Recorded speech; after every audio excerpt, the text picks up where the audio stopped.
Good morning, All Souls. I want to take this moment to thank Reverend Jessica and the worship team, our brilliant, beautiful, talented worship team here on the chancel and behind the scenes, and to you, the All Souls congregation, for inviting me to your pulpit. It delights me to know that your pulpit is open to queer BIPOC voices like me. So thank you. Thank you. And before we start, this sermon requires a little participation, and I come from a call and response tradition, so I'd love it if you join me in an exercise. I would love for you to say the word yes with me on 3, okay? Ready? 1, 2, 3. Yes. All right. And now I want you to say whoa with me on 3. Ready? 1, 2, 3. Whoa. All right. In the Unitarian Universalist tradition, we have something called the freedom of the pulpit and the freedom of the pew. Okay? And what this means is that I'm free to share a truth from my perspective here on the pulpit, but you have something even more important. You have the freedom of the pew, and that means that you don't have to agree with everything I say on the pulpit, because we hold different truths, right?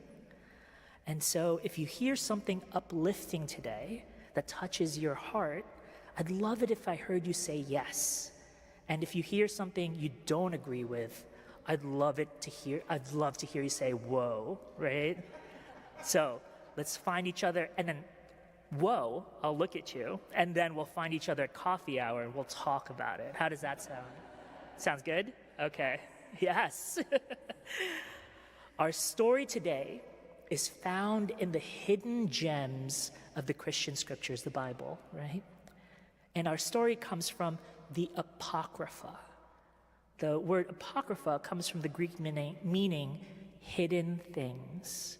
And the Apocrypha are the stories in the books of the Bible that are not considered part of the canon of the Bible.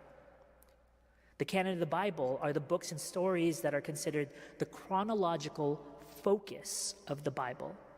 Now, who gets to determine which part of the Bible are sorted into the canon or the Apocrypha? It's most likely the church authorities like the Council of Trent or the church fathers like Augustine, and the canon is maintained by these very traditional traditions, faith traditions. So knowing that, it's important in understanding this particular story. This is part of the Apocrypha. It didn't make it into the canon of the Bible, and we'll think about the reasons why in just a minute. This is the story of Jesus' descent into hell. And for those who come from creedal traditions, you might hear some references to this in like the Apostles' Creed. You may hear people in the Bible speak about it. Or if you're a historian, you may hear it in ancient sermons from early Christians. This story was frequently told in the early days of Christianity. So the story also thematically happens around Easter. And in that season, Jesus' descent into hell is often overshadowed by the death and resurrection narrative. But something else happens in the center of that narrative. So the story is called The Harrowing of Hell. And it begins like this. The world was shrouded in silence, and the clouds have not yet parted, and the heavens did not open. There were no angels with trumpets heralding the resurrection. There was no ascent. Instead, the sun had just set on this place called Golgotha, and the body of Jesus lies in a cold tomb. The city of Jerusalem is hushed in mourning. But beneath the surface of the earth in the shadowed realm of the dead, there is a deep tremor, a shaking, a trembling. Hell, or Sheol, Hades, the place of the forgotten and the damned, awaits in uneasy anticipation. Its gates have never been breached. And here the souls of the dead linger in this endless night, their memories of hope fading with each passing age. And in the darkness, the souls also sense this disturbance. The ancient jailers, Hades and Satan, their dominion unchallenged for aeons, are now troubled by a force they can't name. Suddenly, a blind radiance pierces the darkness, and the gates of hell shudder and groan. And Jesus enters, his wounds still fresh, his brow still marked with the thorns of the crucifixion. Hades and Satan, the ancient jailers of hell, rise to confront Jesus, and they demand to know by what right he enters their domain. But Jesus did not answer. With a gesture, the gates splinter and fall, and the locks burst open, and the walls of hell crumble.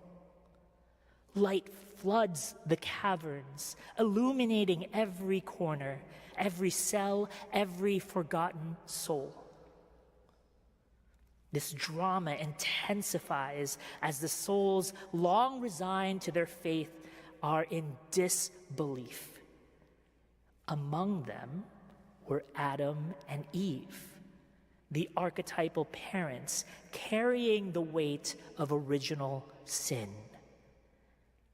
The patriarchs and matriarchs, the prophets and poets, the righteous and the unrighteous all gaze upon Jesus' image. And Jesus calls out to them,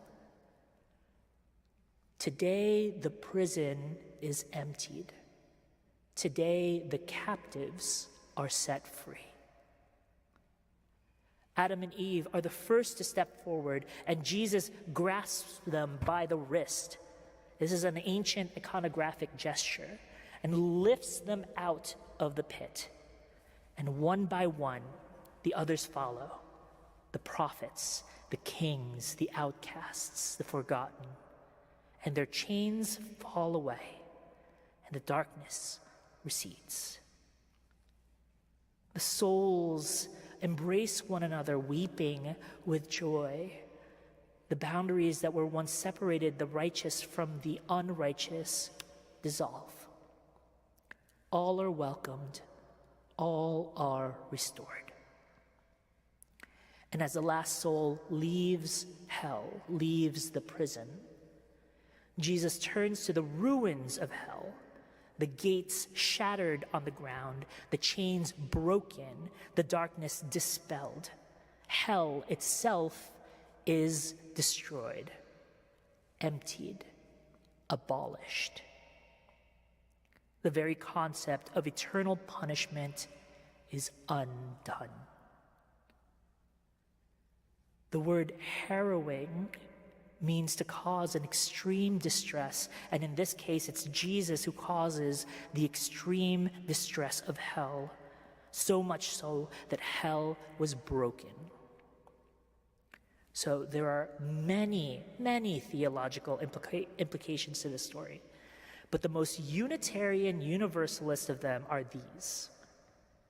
And in this moment, the narrative proclaims a radical theological message: that there is no hell. Yes, there is no place of eternal separation from God.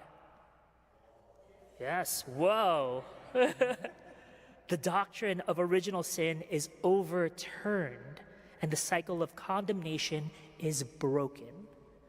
Yes. And Jesus' victory is total, universal, and irrevocable. So why would the church fathers and the ancient patriarchs, policing the canon of the Bible, decide to leave this story out? Was it so that whole traditions could still call upon the existence of hell to stoke fear, to evoke shame and guilt, to manipulate and coerce behaviors, to further the gap between human and divine? These are all good questions to ask. And that second implication, that all souls of hell were absolved of their sins and released, including the first peoples, Adam and Eve, the ones who have committed original sin. The story clearly depicts the absolution of this sin, which leads me to believe that people are not born sinful. Yes.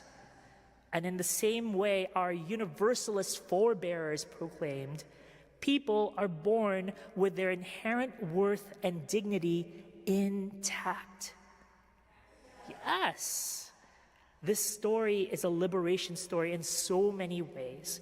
Of course, narratively, it's a liberation story, right? But it also liberates us from oppressive theology. That there is such a thing as forgiveness, redemption, the ability to start over, to repair relationships, the ability for love and goodness to thrive in society and overflow into the darkest corners of this world. Yes. It also reveals a Jesus who goes back to free those who are imprisoned, a Jesus that remembers and returns for the forgotten, the ignored, the hopeless, the despairing, a Jesus who uses the powers he has access to carve a path forward for those who have resigned to the oppressive nature of hell. And what about those experiencing hell on earth today? Yes, who are imprisoned by their own despair and hopelessness and their grief and their loneliness. What about those who are physically jailed and detained and held captive? What about those who are struggling under the weight of oppressive systems of hate and bigotry, of racism, of sexism, of xenophobia, and other injustices named and unnamed? Yes. I believe that this invitation, the invitation of this story, is to go back for our people. If you are rich, go back for the impoverished and free them. If you have power, go back for the powerless and free them.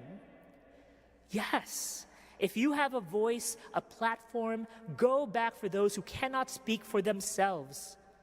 Yes. If you have an education, a citizenship, influence, if you are wizened with age and experience, take stock of your privileges and liberate those who have none. Yes. Make no mistake, this is hard work. You may be harmed in this process because there are people and systems, corporations and non-human entities that seek to benefit from oppression. The ancient jailers are alive today. You can probably think of them in your head. Yes. And those ancient jailers are maintaining those oppressive systems and are dreaming of new and terrible ways to imprison us. But Unitarian Universalists will show up time and time again to rattle those gates. We spread our light to the darkest corners of this world, and we find our people and take them with us. With every hungry mouth we feed, every person we house, every refugee we take in, every time we participate in the healing of the sick, every time we alleviate some suffering in the world, I see the God of my understanding going back for their people. Yes, actively looking for their people, lifting people up from the pits of their own hell, one by one. That our hands, our works of mercy are divinely inspired when we reach out to provide help, when we slowly bring people towards the wholeness of their humanity and the wholeness of their divinity. The story of the harrowing of hell, when you read it through the liberation lens, becomes a parable for our own time.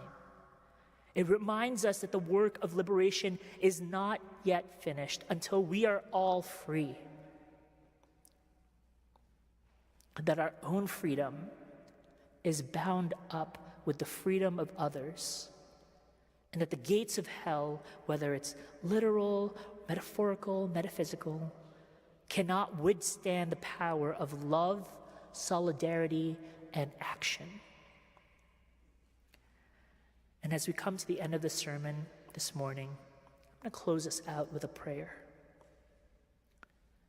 Spirit of life, source of love, ground of our being, we give thanks for the stories that challenge and inspire us, for the ancestors who dreamed of liberation, for the communities that have kept hope alive in the face of despair.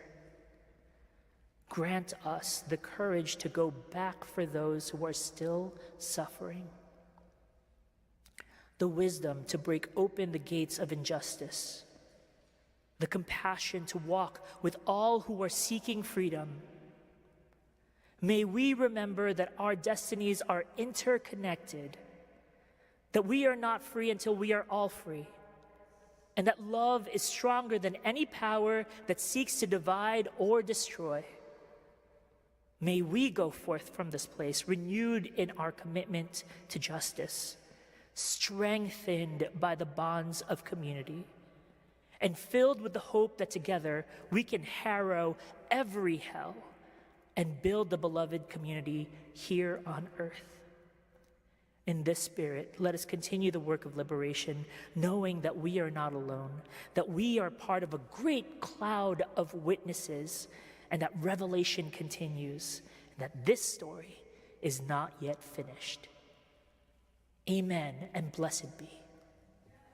Yes.